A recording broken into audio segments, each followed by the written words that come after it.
Can I ask what efforts are being made to encourage our European partners to adopt a similar system, or is there any consideration of? Well, I think the first stage has to be to get the government here to say that we need to go for implementation. We're actually, I think, approaching business directly, and I'm quite happy to sign letters, if Jeremy wants me to sign letters on this. There's a job of persuasion to be done at various levels, and I think the logical argument is quite straightforward. If you want to reduce price, you've got to artificially reduce demand.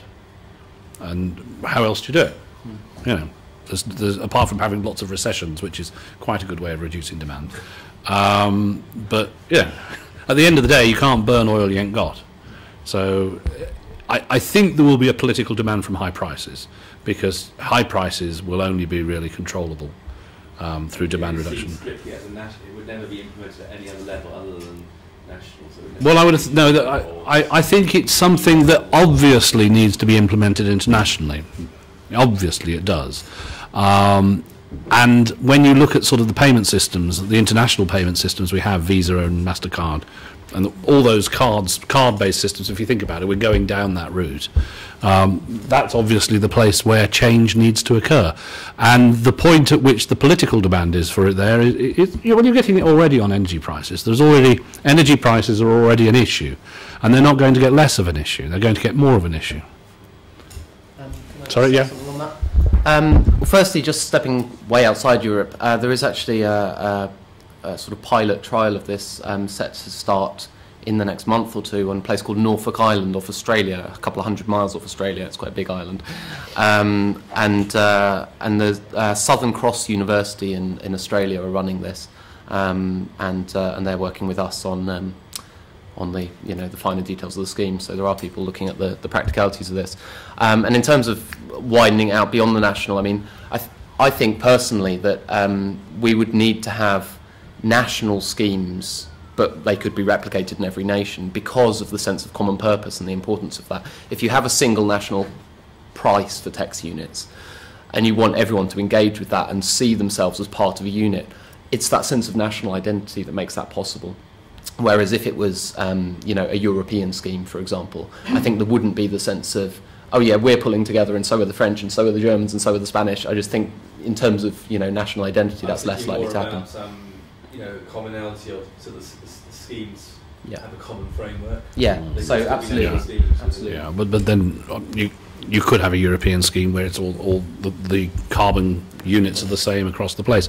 The countries that wouldn't want it are the countries that export energy, because basically reduce the amount of money they get. Geoff Lai of the business think tank Sustainability.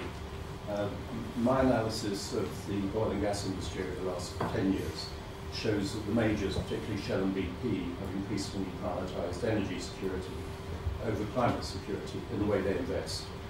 And their big play, of course, is unconventionals, whether it's oil sands or unconventional shale gas. And I wonder, I guess this is probably for you, Jeremy, because I'm reading every week now, they're suggesting we now have unlimited supplies, particularly of shale gas, forgetting the environmental impact. And it seems to me they've got a big card to play now to continue to try to undermine the peak oil propositions. Because of the abundance of shale gas, you say? Yeah, we have a short section on this in our second report. We have our doubts about that story for two main reasons.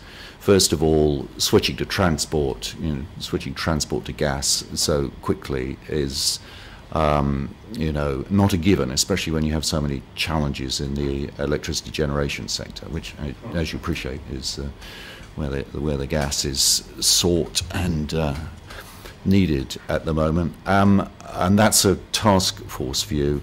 And now my memory is failing me as to what we say in the second report about the other issues, which are the environmental and social issues.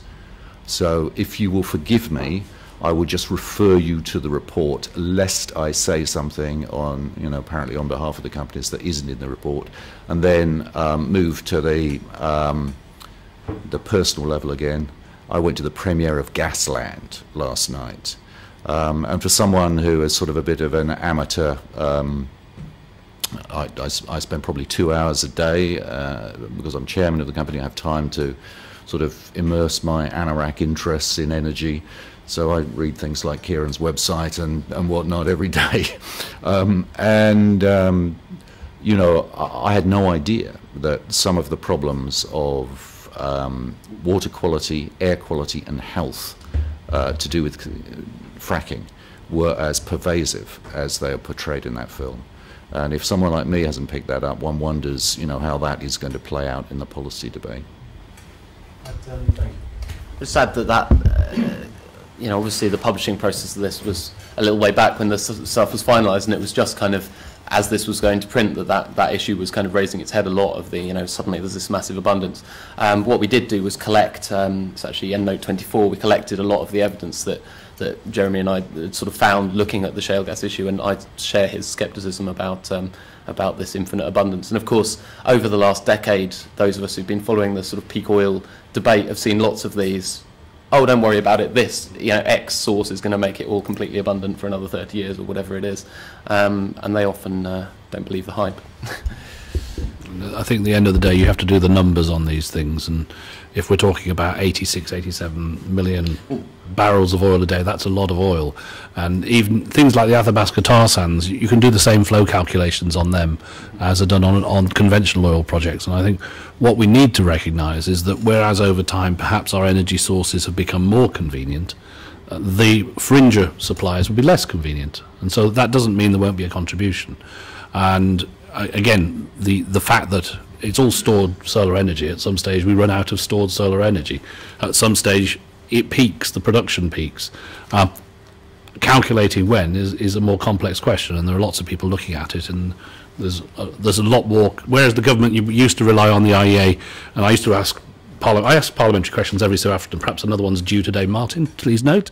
We'll have to ask the government when they think oil's going to peak again. They used to answer 2030 all the time and quote the IEA, even when the IEA said there was going to be a supply crunch in 2012, which was quite entertaining. Yeah, I know, but still. But there's more sort of, the mindset is moving more towards this decade at the moment. But there are lots of different views. An important point, you asked about BP and Shell, and I forgot to address that question. In our first report, Shell, we engaged Shell. We invited them to write a chapter that sort of set out their views so that, you know, people new to the debate could actually see both arguments, as it were, fully set out. And they, Mr. Van der Veer, who was CEO at the time, agreed that they would do that. They did, and their report makes interesting reading. So basically, they're saying that we will end up on a plateau, just as John said, and it won't be possible to lift it above that plateau, and that plateau doesn't lie much further up than the current levels of production, which was a surprise to us. So we had a meeting with Shell, and we said, look, we have a difference in that the rest of the task force fears, on the balance of probabilities, given all the evidence, that actually there's going to be a descent. We may stay on a plateau for a little while, a few years, but then there's going to be a descent, as we said, by 2015 at the latest. You say we can stay on a plateau going off into the 2020s. For heaven's sakes, you know, this isn't a difference that's worth arguing about. Let's both be going down to government and saying we should be laying in place contingency plans. Well, that hasn't happened, but with BP, the relationship has been a bit more antipathetic. As I said, their tendency has been to, I mean, every time they release their statistical review of world energy, there's the annual joke about peak oil, and the assembled couple of hundred people duly laugh, and that's been their approach to it. But we had a very interesting meeting with John Brown after he left in his private equity Erie, and summarising that, the outcome of that, you know, he doesn't agree with us on the below ground risks, but his view, if anything, on what you might call the above ground risks, the geopolitics, is even more dire than the thoughts that we put together in the report, which takes you to the same place. Different reasons for global production peaking, but the same place. So, you know, if we were able to sit down properly with government, they would find that there is an awful lot of concern that hasn't been wrestled to the ground in British industry, including in the oil and gas industry,